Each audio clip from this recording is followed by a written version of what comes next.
Hai semua, welcome back to Ask Pastor Ray.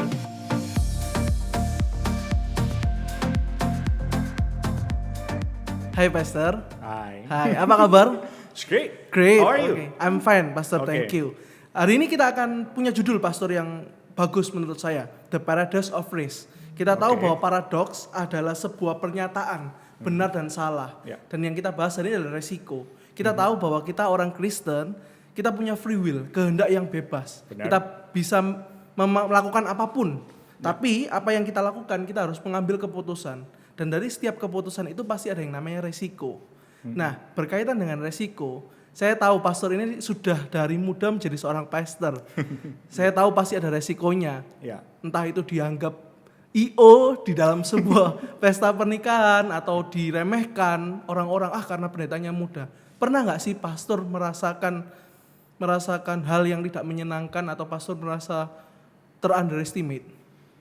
Well, perasaan itu pasti ada ya. Karena sebenarnya pada saat itu kita itu setengahnya nih, Ford. Itu merubah stigma. Pada waktu itu pandangan umum, ini yang sering saya dengar ya. Kamu masih usia 26, emang yang mau denger siapa? Pasti yang lebih muda kan. Right. Nah, misalnya nanti teman papa kamu atau orang tua saya, mana mau dengerin kamu. Jadi kan itu masalah kan sebenarnya. Dan yang kedua, waktu dibilang sebagai IO menurut saya, ya berarti saya kelihatan muda gitu ya. Jadi orang belum biasa melihat seorang sosok tokoh agama, dalam hal ini pastor yang muda. Nah, itu hanya masalah biasa. Tapi kalau merasa di underestimate, yes and no. Tapi saya merasakan bahwa pressure-nya itu ada. Pressure-nya ada. Ya, belum tentu mereka itu underestimate, tapi pressure bahwa saya harus lebih bijaksana, harus menjaga kata-kata. Tahu kan ya, biasanya kalau kita masih muda, kita dalam satu posisi itu kan pengen kelihatan tua kan. Betul. Nah, nanti kalau udah tua pengen kelihatan muda terus gitu. Jadi, tapi ya itu yang saya katakan, berarti saya harus semakin menjaga apa yang saya omongkan, menjaga values yang akan saya pegang. Right. Actually that's the challenge sih pada waktu itu. Oke. Nah, menurut pastor sendiri, akan ada garis tipis antara membuktikan kepada orang dan benar-benar berlari menggenapi panggilan dari Tuhan. Nah, bagaimana cara pastor untuk tetap stick with it? Panggilan yang ada dari Tuhan untuk pastor, bukan untuk membuktikan kepada sesama atau orang-orang yang underestimate pastor. Ya. Yang pertama, saya tahu bahwa lebih dari semua pembuktian yang ada, we serve to the audience of one. Jadi yang benar-benar bisa melihat hati kita itu Tuhan.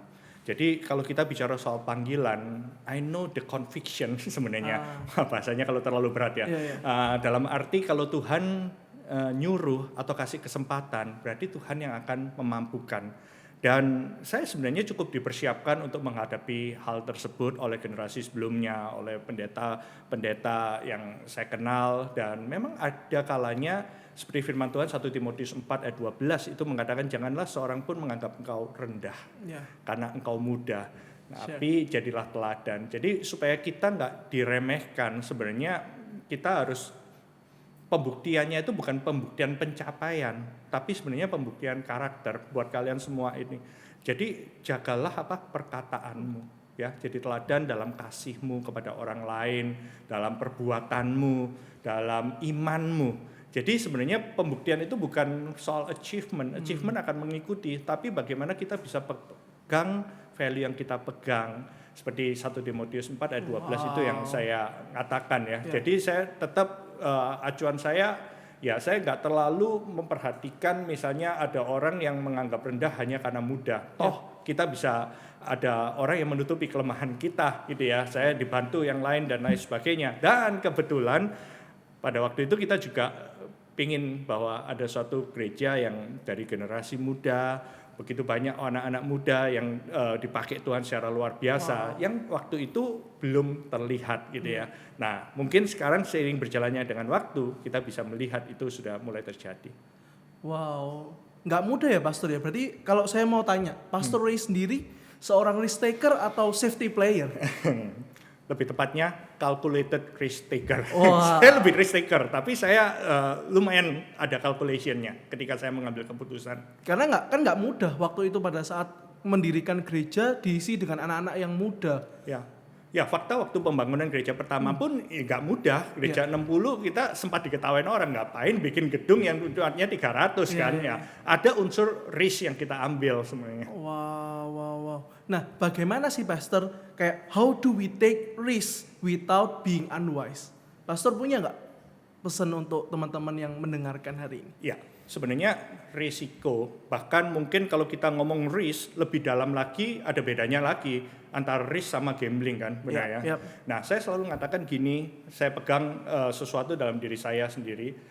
I know apa yang harus kita lakukan.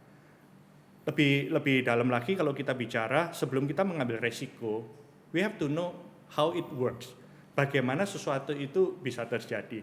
Jadi bagaimana cara kerjanya, cara pandang orang, dan kemudian misalnya kita berbicara mengenai resiko ketika menjadi hamba Tuhan muda. Kita harus tahu bahwa hamba Tuhan itu akan jadi panutan, akan omongannya didengerin, dan itu nggak otomatis gitu ya. Karena jabatan itu dikasih, tapi trust is earned. Jadi kita harus tahu, that's how it works. Makanya pembuktiannya bukan muda atau tua, tapi sejauh mana kita bisa memegang kepercayaan. Nah, kalau itu kita sudah pegang ya, itu dalam dunia pelayanan itu yang dipegang. Ketika kita mau ngambil resiko, oke, kita mencoba sesuatu yang baru. Gimana orang-orang umur 20 mereka bicaranya bisa didengarkan sama orang lain. Nah, itu ngambil resiko. Waktu saya udah umur 30-an, itu adalah resiko lagi untuk melihat orang bibit-bibit muda untuk bisa dibentuk menjadi pemimpin. Itu sebenarnya resiko, tapi saya tahu how it works. Bagaimana istilahnya nakalnya orang atau pendapat kalayak umum awal-awal. Dan karena saya backgroundnya sebagai seorang kontraktor ya, pekerjaan keluarga saya tahu bahwa dalam membangun sesuatu itu ada resiko. Tahukah Anda bahwa waktu bangun gedung yang paling noise-nya paling banyak itu waktu kapan? Waktu bangun construction. Toeng. Wah, itu noise-nya banyak banget. Di awal-awal saya sesadar-sadarnya bahwa one of the calling adalah building the infrastructure supaya orang lain bisa masuk dan ada yang dibangun. Dan noise paling banyak itu adalah ketika kita memulai sesuatu yang baru. Itu resikonya.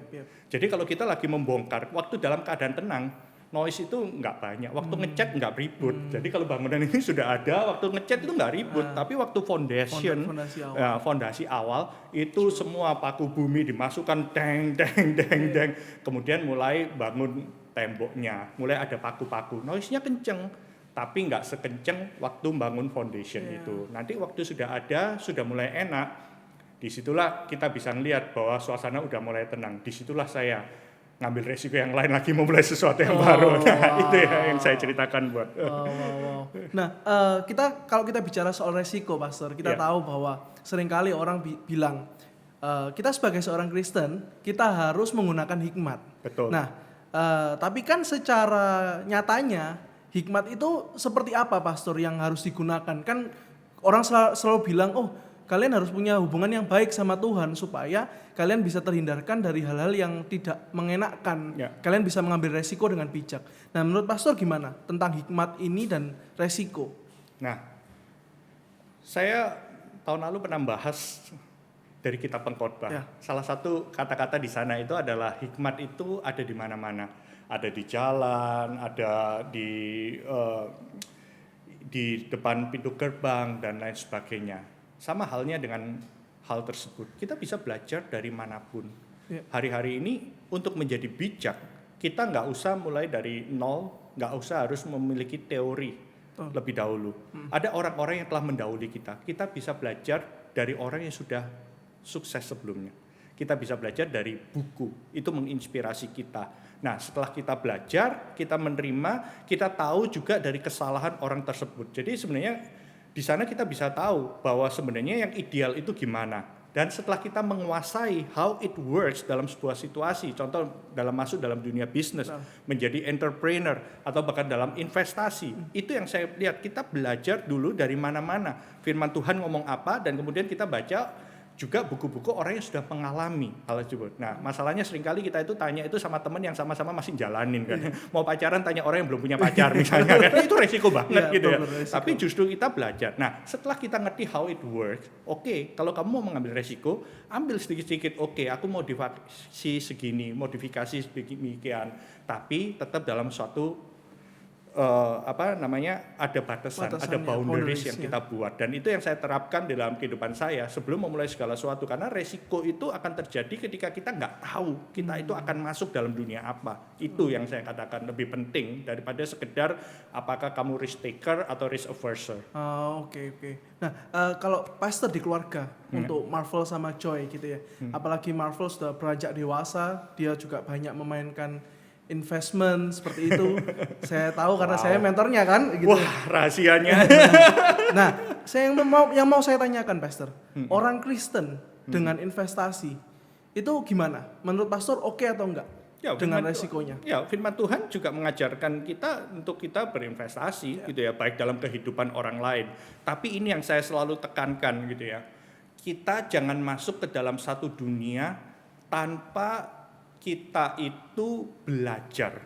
Jadi saya itu cukup anti ikut-ikutan gitu ya. Betul. Cocokologi gitu ya. Dicocok-cocokkan sama firman Tuhan lagi nanti gitu. Oh, ini bagus menurut firman Tuhan. Tapi yuk kita belajar lebih dahulu. Personally, saya juga seorang yang never stop learn. Saya selalu belajar, baik itu dari internet atau pokoknya ikut kelas dulu sebelum kamu mengambil masuk sesuatu. Itu yang saya katakan. Nah, kedua saya mulai katakan, ketika kita udah mulai mengerti, kita udah mulai mahir sesuatu yang mungkin menurut kita konservatif lah ya, bisnis yang konservatif, belajar dari orang-orang yang pernah menjalaninya. Dan saya selalu katakan it's good untuk punya mentor di luar orang tuamu gitu ya. Nah, secara spiritual kamu juga youth mentor gitu ya. Secara bisnis saya izinkan anak belajar dari uncle siapa yang Dedi kenal, mumpung Dedi punya kenalan. Saya katakan setelah belajar, what do you think? And then we discuss gitu. Dan setelah itu ini yang saya selalu katakan, sejak mereka kecil seringkali kita juga kasih tahu why ini right, ini wrong dan lain sebagainya. Ketika mereka udah beranjak remaja maupun dewasa, ini yang saya selalu katakan, you can always choose your action, but you cannot choose your consequences.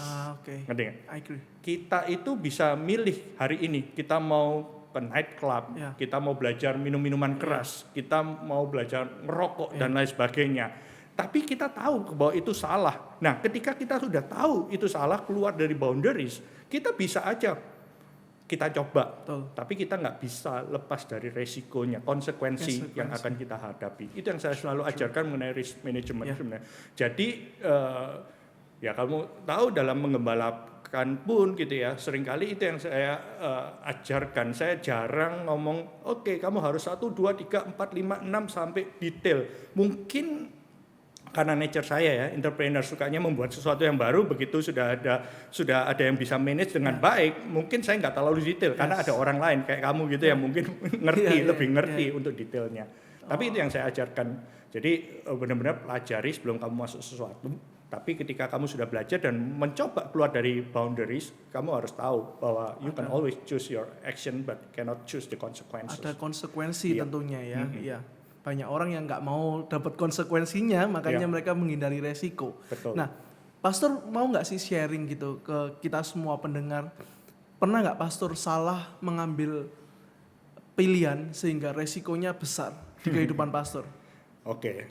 Nah, sebelum saya ngomong sharing tentang pilihan ya, seringkali yang membuat kita melanggar dari garis-garis ya. Seringkali kan kita tahu teorinya, tapi itu kita gatel, gatel. Pengen nyoba sih, pengen test the boundaries gitu ya, kayak kita nggak pernah kecil aja gitu.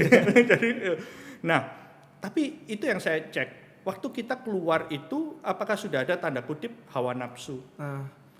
Atau kita sudah ada keserakahan mungkin ya, atau pingin shortcut, pingin sesuatu yang instan gitu ya. Dan jujur itu bisa terjadi di mana-mana. Betul. Jujur waktu masih awal-awalnya karena saya itu di bangunan, saya itu suka banget gitu ya ngelihat jalan-jalan, ngelihat produk baru, ngelihat bangunan gitu ya. Pengen semuanya itu dipilihin gitu ya. Dan saya masih ingat apartemen mau ya walaupun nggak punya uang, tapi coba oke ya. Katanya investasi di properti waktu itu tidak pernah rugi gitu ya. Benar sih, nggak ada yang rugi, tapi nggak liquid. Nah, saya pernah belajar kesalahan tentang kayak gitu. Jadi semua kita mau ngomong apa aja gitu ya, kalau dalam bisnis itu ada resikonya. Nah, itu yang kita kadang-kadang yang saya katakan itu yang pelajaran yang saya lakukan, yang kesalahan saya dalam mengambil terlalu berani ngambil resiko. Ambil gitu resiko ya. Pernah itu terjadi. Itu yang saya lupa miss gitu. Berarti sikap hati kita harus ya, pastikan dulu ya. Benar. Yang pertama kita pastikan kita itu melakukan hal yang benar, why-nya itu benar gitu ya. Karena wah waktu dulu masih muda ya, siapa yang nggak mau gitu ya. Wah masih punya muda, punya di mana-mana gitu ya. Dan punya 10, 15, ya enggak segitu sih. Cuman maksudnya kita harus jaga hati pertama. Kedua, segala sesuatu itu kita harus jaga resource manajemennya. Dalam hal ini keuangan, money management. Segala sesuatu itu orang mau bisnis apapun, mau investasi apapun, dua hal itu, masalah hati, lebih condong ke mamon atau kita itu benar-benar ingin melakukannya itu secara benar. Tapi kedua adalah kita lupa untuk manage resources. Karena orang yang terlalu berani ngambil resiko kadang-kadang lupa tanda kutip money managementnya. Di dalam apapun dalam kehidupan kita, resources management itu penting. Kalau kita dalam mungkin menggembalakan atau memimpin, kadang-kadang kita punya impian besar tapi nggak jaga resources manajemennya. Bisa jadi itu masalah people-nya, kita nggak punya orang-orang yang capable melakukan itu, atau kita nggak punya resource dalam bentuk uang. Jadi impiannya besar tapi nggak manage resource yang dia punya, jadi nggak realistis. Itulah resiko yang kita ambil. Jadi menurut Pastor sendiri, apakah seorang Kristiani harus mengambil resiko atau tidak? Wah, itu pertanyaan berat. Karena itu berdasarkan sifat kita sebenarnya. Ada orang yang nggak ngambil resiko juga nggak apa-apa. Cuman gini, kalau saya itu suka punya impian, bermimpi besar gitu ya. Selalu pernah diajarkan. Bahkan kadang-kadang ada ayat-ayat firman Tuhan yang tanda kutip agak dimanipulasi seolah-olah itu impian pribadi gitu ya. The way saya connect gitu ya, masing-masing orang kan punya cara ya untuk connect sama Tuhan ya. Ada orang yang benar-benar cara connect-nya itu worship, terus ada yang suka denger firman, terus semuanya itu penting.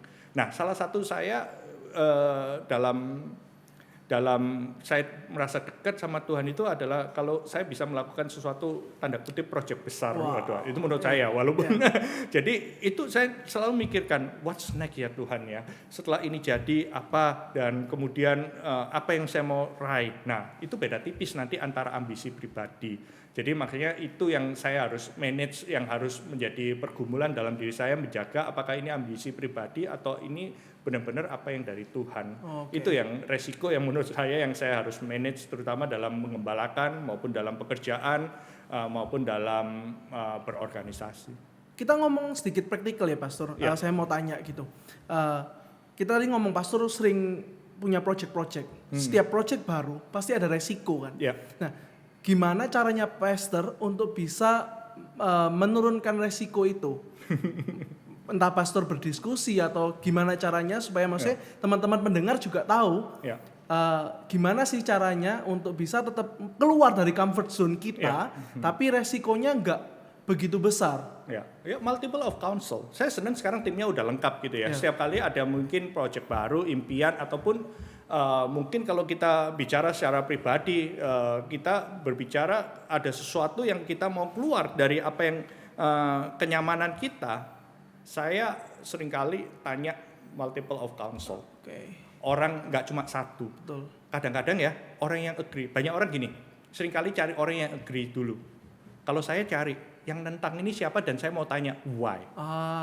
Jadi selalu dalam paradoks ya, benar salah ya. Misalnya ada orang yang anti investasi dalam forex misalnya, ada orang yang sukanya anti properti, ada orang yang anti saham, katanya saham.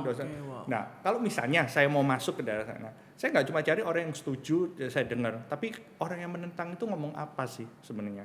Dan disitulah kita muncul wisdom di antara keduanya ini. Karena yes, it's both biblical, but ada juga practical wisdom dalam memilih itu. Jadi seringkali kita takut tanya sama orang yang menentang. Oke, tapi Gitu. justru harus tanya. Harus tanya Oke. supaya waktu kita ngambil keputusan itu kita ngambil keputusannya netral. Oke. Ya, sama seperti kerjaan. Ya. Begitu banyak orang masuk pekerjaan gara-gara komisinya gede. Betul. Ya dok, Ya. misalnya asuransi Ya. deh, misalnya. Ya. Sorry ya, saya nggak nyinggung masalah Oke. asuransi. Tapi ada itu cocok-cocokan. Ada orang kalau kamu cuma masuk dunia itu karena uangnya, Ya. itu pertanyaan besar buat kamu. Oh. Karena resikonya adalah ketika orang itu sakit, siapa yang nemeni dia? Kamu punya kapasitas nggak untuk deal sama orang-orang di dunia asuransi? Iya. Bisa deal sama dunia rumah sakitnya. Kalau itu asuransi mobil, bisa nggak kamu nego sama orang bengkelnya? Iya. Karena dalam waktu kita seringkali nerima karena tergiur uangnya, tapi kita nggak tahu resikonya ketika terjadi sesuatu kecelakaan atau accident. Itulah yang namanya resiko. Makanya kita perlu tahu terburuknya itu apa, and then if you can take the risk, then let's do it, gitu ya. Banyak orang hanya tergiur uangnya, itulah namanya mamon. Karena duitnya gede. Alasannya oke. Kamu gak biasa, kamu rasanya gak biasa jualan, kamu itu biasanya mikir di belakang meja dan lain sebagainya. Kok tiba-tiba, oh iya karena duitnya besar di sana. Nah, itu yang menurut saya itu resiko. Wow, ini hal yang mind blowing pada saat kita harus tahu kalau kita mau ambil resiko kita harus belajar dari dua hal. Iya. Orang yang against dan orang yang setuju gitu ya. Betul, ya paradoks ya. Iya, paradoks. Paradoks itu benar salahnya Iya. itu kontradiktif kadang-kadang. Betul. Iya. Oke, Pastor punya nggak pesan-pesan untuk anak-anak yang pro? Ya. Kita tahu bahwa kita banyak anak-anak yang pro. Hari-hari ini mereka melakukan banyak sekali investasi dengan berbagai instrumen. Nah, Pastor mau nggak ngasih pesan ke mereka tentang resiko dan bagaimana mereka menghadapi itu?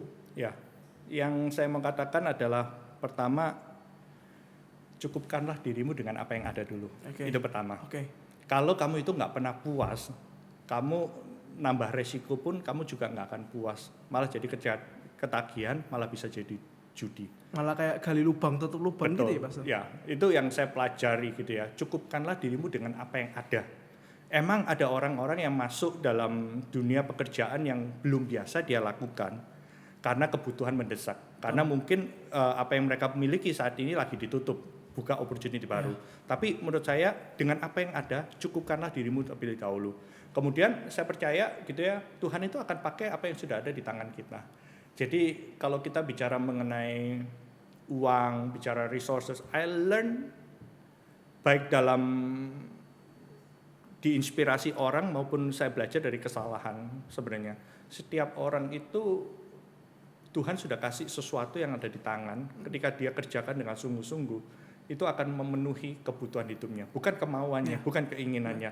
Tapi saya bilang bahwa itu cukup dalam kehidupan kita, untuk kita, mungkin Tuhan ingin mengajar kita, untuk kita di tengah-tengah kesesakan ini, kita belajar sesuatu yang baru, itu betul juga, ya kan? Ya. Kalau itu sesuatu yang baru yang kamu bisa manage, oke. Tapi juga kadang-kadang Tuhan itu mengizinkan kita mengalami sesuatu karena Tuhan ingin belajar kita benar-benar trust. Makanya ada jalan yang saat ini mungkin rasanya kita itu dilatih Tuhan untuk just trust sama Tuhan dan mencukupkan diri dengan apa yang ada. Jadi itu. Kemudian kalau kita mau expand ourselves gitu ya, kita mau ngambil sesuatu yang agak risk taker gitu ya. Ambillah yang calculated risk, di mana engkau sudah pelajari sebelumnya, termasuk apapun yang akan terjadi dan ketika risiko itu terjadi, you are okay with that. Itu yang saya mau katakan. Berarti perlu adanya backup plan juga ya untuk kalau mereka mau ngambil resiko. Bukan cuma backup plan, tapi resources management. Resource-nya itu ada nggak ketika resiko itu terjadi? Nah, tadi kan kita sudah bicara soal yang profesional. Betul. Dan sekarang aku pengen dengar dari Pastor Ray tentang orang tua. Bagaimana sikap orang tua dalam mengizinkan anaknya untuk menghadapi resiko. Ya. Karena nggak semua orang tua itu dengan terbuka membiarkan anaknya menghadapi resiko-resiko yang ada. Keeping safe, supaya aman. Nah, menurut Pastor gimana? Ya, kebetulan saya juga orang tua. Dan yang saya pelajari adalah pertama, kita jangan menutup mata. Ada begitu banyak hal yang kita nggak tahu dan kemungkinan anak-anak kita itu tahu.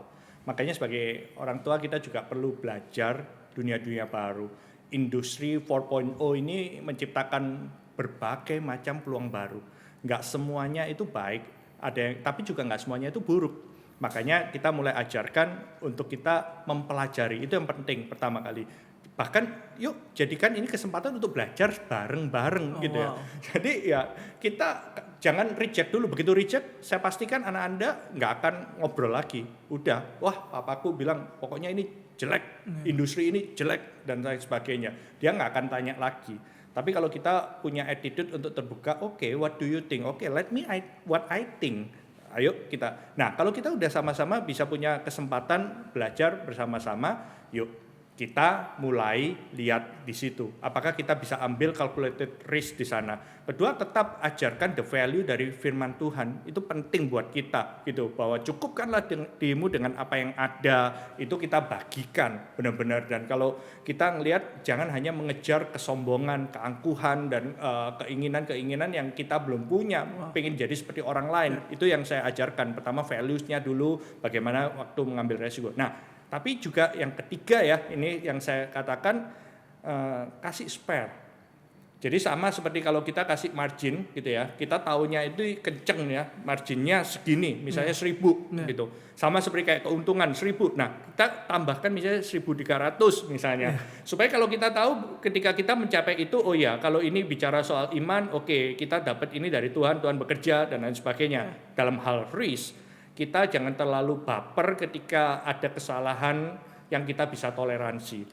Karena begitu banyak orang saya bisa melihat baik perusahaan family ataupun entrepreneur yang terlalu strict sehingga tidak diajar untuk mengambil keputusan sendiri. Betul. Segala sesuatu masih diambil keputusannya oleh generasi pertama atau kedua. Sehingga ketika generasi yang pertamanya itu udah 60-an, 70-an udah mulai sakit-sakitan dan nggak mampu, resiko kesalahan dan yang nggak bisa dibetulkan itu jauh lebih besar. Kasarannya kalau saya 40-an, ya sekarang udah 40-an, misalnya 50-an, nanti anak saya 20-an gitu ya. Ketika dia berbuat kesalahan, kita kasih spare. Misalnya 30% atau 20% atau 10%. Begitu mereka buat kesalahan, saya masih kuat untuk ngajari bagaimana bisa menanggulanginya dengan belajar dengan orang lain. Jadi itu yang saya mau katakan pada para parents. Oh, wow. Ya, makanya tetap semuanya itu kita lihat paradox of risk, tetap pertama, belajar, jangan pernah masuk sesuatu yang kita belum pernah pelajari. Kedua, kalau kita mau ngambil resiko, ambillah, tapi calculated risk. Yang ketiga, jangan terjebak sama mamon atau keinginan dunia, keinginan mata, keangkuhan hidup di dalam kehidupan kita. Itu kita hati-hati, karena itu beda tipis. Tapi kalau kita tahu bahwa oke, ini kita bisa masuk dan tidak melanggar kebenaran firman Tuhan, let's do it. Dan siapkan margin of error. Ketika dia bisa berbuat kesalahan, paling nggak kita ada di sana untuk kita bisa membimbing dan mementor lebih lagi. Wow. Thank you Pastor Ray untuk sharing-sharing hari ini. Saya sungguh terberkati. My pleasure. Buat teman-teman yang ingin bertanya lebih lanjut, silakan klik link di bawah ini. Dan kita akan ngobrol-ngobrol lagi di lain kesempatan. Thank you for watching and see you later.